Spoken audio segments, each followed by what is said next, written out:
permanence and the practices for its preparation helps us to be much more useful in our relationship when these tragic events occur. And they will occur. They will occur.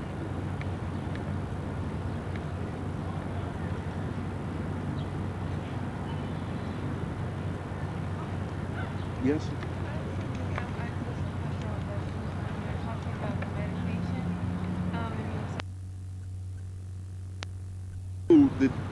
The, the disciples' relationship with the guru. And in that case, you see, the mantra is the vehicle through which the guru conferred their blessings onto the disciple. The mantra is the vehicle through which the guru literally transmit their wisdom mind into your mind. It is the vehicle through which they transmit their heart wisdom into your heart. It is the vehicle through which they transmit their compassion into your speech and so forth and so on. So it becomes like a umbilical cord that links the life of the master with that of the disciple. And not just the life of that master, but through that master, the lives of all of the gurus, all of the masters, all of the Buddhas from time immemorial, you see, flows through that channel, that link. And so when we are repeating our mantra, essentially what we're doing, we're opening ourselves up. We're making ourselves maximally receptive to the influx of wisdom, of compassion that is available to us from all of the blessings of all of the enlightened beings since time immemorial. All of the ancestors who have loved you. And remember, someone loved you. And their love for you don't stop. We know it. If their anger didn't stop, their love didn't stop in the Bardo becoming. Their love is flowing. They're trying to still, they're sending love and concern towards you here on this side. You see? And the mantra becomes a way of putting our mind in a state of receptivity to receive those blessings. Hence its importance in the spiritual practice. There's very few devices that can open us and make us so receptive. There's the mantras, when we properly understand the practice. Of course, there's a lot more, but that's in a nutshell, that's the essence of the practice. Yes, sister. Remember, those who have to go. We're lazy today. We have nowhere to. We're bums. We have no place else to go, right? But I don't want our agenda to interfere with your agenda. And when you run out of tape, we'll really roll in, huh? Because there's some things that shouldn't be on tape, right? Yes, Lanita. Bhagwan, when you do leave here, and say your karma is fine and everything, and you don't have to come back here no more, then where do you go? Well, the question's a little premature. First of all, what have you done to ensure that when you leave here, you won't come back? Secondly, why did you assume your karma is so good already that if you won't come back? Where are all these assumptions from? But I know there has to be someone, some being that this has actually taken place. Yeah, a Buddha, a Mahavira. Right, okay, yeah. So what happens to them? Very often, I put it like this here. They very often, they answer the prayers of their disciples that are left behind. And they come back here. It's really interesting. I know that may strike you as being odd, but there's sometimes you will find that the disciples say that he is praying night and day that his guru will reincarnate, so that the world will not be without his blessings or her blessings.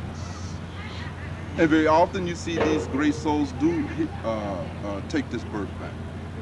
Again, for the express purpose of functioning like a bodhisattva to alleviate our suffering, our pains. But you say those who do not come back and do the work of a bodhisattva, what happened? They merged. They become elemental. They're in the wind. They're in the water. They're in the earth. They're elemental. But you will not know what happened to them because you cannot see it. They don't become one with the Creator? Creator? No, that's way down on the scale of things. There is much beyond the Creator. The mind is the Creator. The mind creates all that you're calling creation, Yeah. right? Because it is the mind. All of creation is nothing but a manifestation of mind. This is the revolutionary insight. This is all matter. That's what you call a creation. You're referring to matter. What you can see, touch, taste, feel, smell. That's the only creation you know. Because that's the only thing you can know. Because you can't know nothing beyond your senses. There's much that is outside the reach of your senses. But what you're calling creation system is nothing but what is within the range of your senses, or those instruments that can magnify the range of your senses. And it's almost always material. The senses can only pick up that which is material. It may be very, very fine, but it's material nevertheless. The mind is the source of all of the material in the universe. That earth, water, fire, air, ether are material things, very fine. And when in this level of the true nature of the mind is that is that state of mind where all of this potential exists undifferentiated, unmanifest, not yet come into being. Amen. Right? It's what the ancestor called that state of being. The Gnoond, you see, the great void, the dark waters, the primordial waters, etc., etc. Meaning that everything that can possibly exist is there, but not manifest, not yet differentiated, not yet taken a form or shape. And as the mind unfolds, this creation comes into being. The creation come into being, God come into being, all of that comes into being from the mind. The question is, happens when one is gone beyond mind? You see, you cannot know. There is a kind of knowledge that you can only have as a result of the experience. There is no other kind of knowledge. No other kind. And the most important question of all, of course, sister, is not so much what happened to a Buddha. The question is what's going to happen to a Vanita. That's the issue. You see my point? Don't worry about Buddha. Buddha is fine, believe me, take my word. Oh, I know Right. he is. The question is, But I'm just wondering. yes, but you should be wondering about what's going to happen to you. Use that energy. That's one of the things I love about the Buddha, is Buddha said, don't waste time asking about God. Deal with this thing. Don't waste energy in metaphysics. Deal with this thing. But we don't want to deal with our own destinies. But this is what a real dollar is. And then, Vanita, what you discover, you will discover the Buddha. And when you know what happened to you, you will know what happened to the Buddha. It is, you see, it's a beautiful thing. It's a beautiful thing. These people's lives should inspire us, shouldn't it? Because if a Buddha or a Mahavir or a Jesus or a Moses or a Kabir, if these people can attain, why can't you? Right?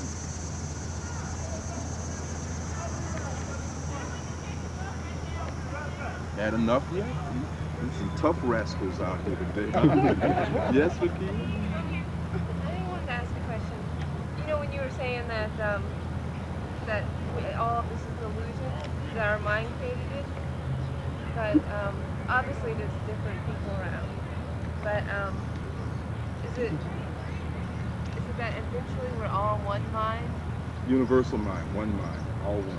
And you're right. I noticed, Vicky, from even last discussion, you're interested in that area, and that's beautiful because you're trying to get to the heart of this thing. And we're just going to have to take some time. But you're moving in it because you have to try to understand that. You have to try to recognize that this infinity of appearances and events going on around you is like a dream, in the sense that it has been generated by your own mind. Just as in a dream, you dream, aren't there other people in a dream? Don't they seem independent of you? Right? They even have you all are having conversation, interaction, and while within the context of that dream, they really feel to be independently real. It is only by awakening that you realize their whole existence, that was you. Everything in the dream is nothing but a manifestation of your mind. The water, the rocks, the tables, the chairs, the people, the conversation they have, the events, all of that is a manifestation of the mind, isn't it? Shaped by the events perhaps of the day, or the events of a past life, right? In the same way, this experience that you are having now, the experience of us talking, me talking to you, I am nothing but a manifestation of your mind. Hopefully a good one, but no different. It is the whole secret of the role of the guru. We talked about this, I think, didn't we, Bilal and Guru Bhakti Yoga. You want to find that thing, there's something always in your dream, right, that is a manifestation of the highest aspect, with no exception. That individual is what becomes our guru. When we talk about we found our guru, all that we really found in life is that thing that is in our dream that is a manifestation of us, our highest wisdom, a manifestation of our wisdom. And it is the interaction with that that actually wakes us up. It is almost as if you have set an alarm clock in the form of a guru. And when you meet that guru, you will simply wake up. But you have done that yourself. It is very profound. When I say yourself, you keep thinking about your ego, and that's what makes it difficult. You keep thinking about a self in terms of your body, your likes, your dislikes, who your parents was, your knowledge, your information. And that is not the self that I'm talking about when I say you created it. When I say you created it, I'm meaning the you that is the true you, which is the pure emptiness and vastness of your mind. I'm talking about the you that exists at the time of death, stripped of this body, stripped of information, stripped of all of these contenders for identity. So That thing is what has generated this whole my experience. karma thing, or is this what I see this dream a karma thing, or? No. You, this thing that you're calling you, Yeah. is also made up of the same stuff dreams are made out of. In reference to this authentic you. For instance, when you go to sleep in a dream, right? Don't you take on an identity? Don't you have a personality? Right? And don't it feel like it's independent of you, the dreamer? Yeah. Yeah. Usually. Right. So which one is the real you? The one in the dream or the one that's generating the dream? The one that's me. Huh? The one that's me. But Wait a minute. Which is the real one? The you that is generating the dream or the you that is in the dream? oh, the one that's generating. Right. And I'm saying the one that is generating you is that thing that I've called the true nature of your mind. It's just like I just felt like sleeping. Yeah. It generates. It creates experience. All experience is rooted in the mind. And what it is? In the mind. The Nijman. The masters call it the Nijman, the true mind, the real mind, the innermost essence of mind. God. Some in the same state that the mind goes to at ground zero, it's the same thing that they call God, the creator. Because out of that comes everything. It's deep. You have to see Kiva. You know, Kiva handle all the deep stuff. My job is to talk poetry.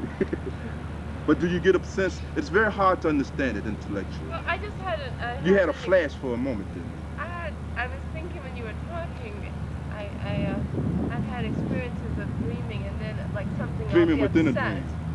Mm-hmm. And then I'll realize somewhere in the dream that it's a dream and I can control And you come up, it. right? And you control it. You relate differently when you start feeling, oh, I'm dreaming, right? Yeah. Then you start relating a little different. Yeah. And I'm not afraid. You're not afraid. The Yeah. fear drops away, right? Yeah. Now imagine if you could realize at this level that you're dreaming. Wouldn't your fear drop away here too? Yeah. Yes, it would. It would, in the same way. In the same way it would drop away. But the realization, the feeling has to be there. And that is the feeling that will come if you do deep reflection. That's why I said if you set aside that time, find your introspective mode, you know, create that, go into it and practice. And that is what will start emerging in you, is this insight, this feeling. And then slowly you will find yourself automatically pulling yourself out of all of those old patterns that you were in, almost effortlessly. It will fall away. All all of the traps, all of the attachment that you had would just melt away, effortlessly. because you would have initiated the process of awakening. You will start slowly awakening. And when the process is finished, you will be an entirely different person, an entirely different being. Just as when you wake up, you're an entirely different person than that thing that was undergoing, that was in the dream. Totally, totally, and much more real, incidentally. Much more real. In the same way, you see, is the case. It's just that our identity is, we think that this is us. And that is the problem, you see. And there's no way to intellectualize yourself out of that experience. You just got to do that which actually produced the higher experience of your own identity. Remember, the mystics say that we have to recognize this stuff as a dream. Now, a dream has a certain reality. I'm not disputing that, right? A dream does have a certain reality, don't it? But it's not lasting. It is not permanent. And it is certainly not independent of the dreamer at all. This stuff here is made of the same experience. The same experience. The problem becomes you saying, well, Bhagwan, if that is the case, then what about Pam here? You know what I mean? Is she generating the same dream that I'm having? Right? We're like prisms on it. Right? And if Pam was a prism and light is coming through her, right? Just like white light passes through a prism, and depending on the angle that it hit the prism, it produces a certain color, right? In the spectrum, right? That's how we get the light spectrum, right? So when consciousness or mind hits through this, right? It'll generate the experience that Pam is having. It hits through that one, it'll generate the experience that Dorothy is having. Hit you, it'll generate that experience you are having. Each of us are isolated in an experience that is entirely our own. No two people are having the same experience. You assume the experience is the same, but it is very different. We're really all that one light. It is just that one light, and these are the prism through which it is shining and refracting into what you are experiencing as your personal life. That is all that is happening. There's only one. Think of consciousness like life. There's only one life. I mean, think about it. Isn't the life in this grass the same life that is in you? Fundamentally? Isn't the life that is in this tree the same life that is in you? The life in that bird, isn't it the same? Can you find any life that is different from the life that is in you? You will not be able to find it. There's only one source of life, manifesting in many different forms. And as life manifests in those forms, it generates a different experience. And when you withdraw into the level of the true nature of your mind, this is what you recognize. And so even now, if you come back down into the scheme of things, you never lose the realization that all of this is a manifestation, meaning my mind, me the mind. And then you begin to relate to it differently. There is no experience of separation. There's an experience of oneness with the creation. There's a flow of love. Everything becomes like you. And that is played out in your ethics and your morality and how you interact. You see how all that works? Because you have brought down into multiplicity the realization of the oneness, your oneness. Everything is a manifestation. That's what makes those mystics claim. Isn't it interesting, Rakia? The first thing the mystics say when they arrive at that level is, I am God. I am my Father, I one. Anukasa, Ahumbramas. You see? With no exception. Because that is the experience. But I think I punished you enough for today. Huh? So, unless there's any other comments or questions, we'll just sit here and rest in the wisdom of our Rick Ross. For those of you who